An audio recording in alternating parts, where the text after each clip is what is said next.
ఒకటో క్లాసు పిల్లాడు చదువుతాడు. నన్నయ బ్రాహ్మణ కులమన పుట్టెను, గాంధీజీ గుజరాతీ కోమటి, అంబేద్కర్ హరిజనుడు. ఎవడడిగాడండి వీళ్ళ కులం దేశానికి నూరి పుయ్యమని?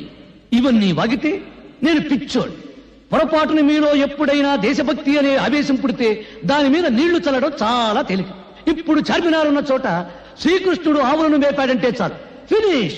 ధరలు పెరుగుతున్న సంగతి గుర్తురాదు, దరిద్రం పెరుగుతున్న సంగతి గుర్తురాదు, మీదకి నాయకులు తొక్కుతున్న సంగతి గుర్తురాదు. శ్రీకృష్ణుడు, ఆవులు, చార్మినార్ ఫలోమని పరిగెత్తుకుంటూ వెళ్తారు, ఒకరికొకరు నరుక్కుని చేస్తారు. జయ హే పుణ్యభూమి నా దేశం. ఒక్కసారి బాగా ఆలోచించుకోండి. బ్రిటిష్ వాళ్ళను వెళ్ళగొట్టడానికి ఈ దేశంలో కాలిన బస్సుల కన్నా, తగలబడిన ఆఫీసుల కన్నా, చచ్చిన మనుషుల కన్నా 47 ఏళ్ల స్వాతంత్రంలో మన రాజకీయాల కోసం, మన వర్గాల కోసం, మన కులాల కోసం తగలబెట్టుకున్నదే ఎక్కువ.